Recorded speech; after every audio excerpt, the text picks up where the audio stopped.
Hey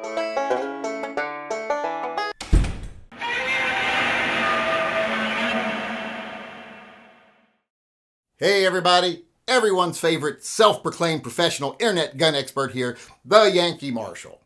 Today, sadly, and to my disdain, I'm going to have to cover a topic that I've covered before.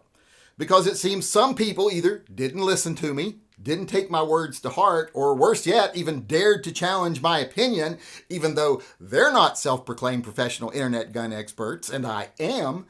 And I'm going to have to talk about revolvers chambered in semi-automatic calibers again.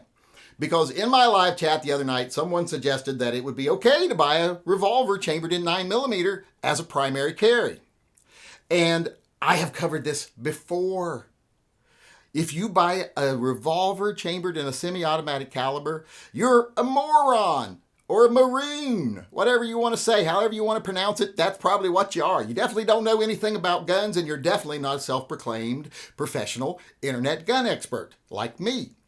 If you buy any of these guns, for example, my 40 Smith & Wesson Chiappa Rhino, I actually have a few of these. And if you buy this gun, you're probably borderline R-word, to be sensitive to some people's feelings out there, some of our more big-headed friends in YouTube world. If you buy this gun, there's something wrong with you. Your judgment is flawed. There's just no reason to do it. Well, actually, there might be one reason. And I think I've said this before, but I want to say it again because these days I'm trying to be more inclusive and I'm trying to be less inflexible.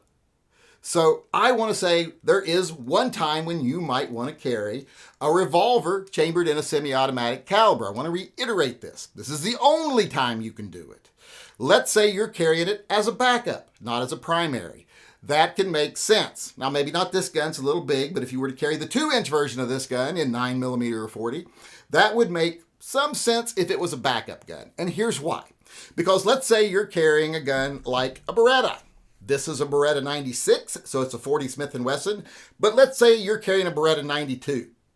But in this case, it's a 96 because, like I said, I don't have a small 9mm revolver. So we're going to pretend that that Chiappa is 9mm and that this is a 92. So has everybody got that? If you got it, let's move on.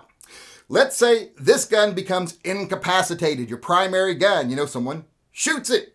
People shoot it all the time in the movies, so it must be real, must happen. So you're sitting there and your gun's gone. Or some bad guy grabs your slide and pulls it off. We've seen that happen in movies too. But for one reason or another, your primary gun is incapacitated. You can't use it. Well, now you've just got your backup. And, you're already carrying an extra mag for your primary gun and also carrying a backup gun. You don't want to have to carry reloads for that, especially not revolver reloads because they're hard to carry. You either have to carry speed strips or you have to carry speed loaders, which, take up a lot of room. So you don't want to have to carry all that. So if your backup revolver is in, say, 9mm or 40 in this case, if this gun becomes incapacitated, you don't have to have backup rounds for your revolver. If your revolver doesn't get the job done with the rounds that are already in it while you're carrying it, you simply take the magazine out of the gun that's incapacitated or your spare magazine, and you load those rounds from the magazine into the chamber of the backup gun. That way you do have backup rounds for your backup gun. The rounds from your primary gun are now not useless because if your primary gun's taken out of the fight and you have extra mags for it, those are now useless unless your backup gun is in the same caliber or takes the same magazines, which it's not likely to do.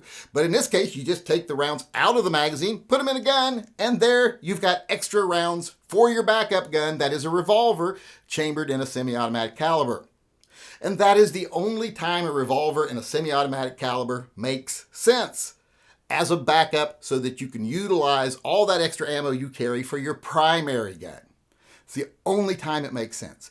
Any other time, buy the gun in .357 Magnum. And if you have an issue, like you have arthritis, an injury, you're elderly, or you have 2X chromosomes, well, shoot lighter rounds in it. Shoot 38 special, or even shoot cowboy load 38 specials if you can't handle those. You can find something that'll shoot lighter than 9mm out of the revolver in 38 special. Because 9mm, even if they're range ammo, they have to be loaded heavy enough to actually cycle the gun. In semi-autos, that's a problem, but in revolvers, you just have to have it powerful enough that it gets out of the barrel. And that's less of a requirement there.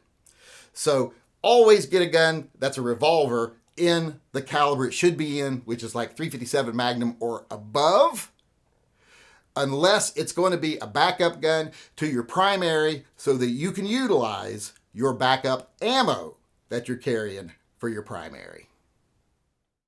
Never, ever buy a... Like I said, I'm trying to be more inclusive these... No, not like I said. I never said that. Hey, everybody. Everyone's favorite self-proclaimed professional. R word to be selfish. To be selfish? Hey, everybody. Yank. Nope. As a backup gun. Hey, everybody. In my carry, the Yankee Marshal. And today, sensitive, why can I not talk? And if you've still got, there's no magazine in this gun.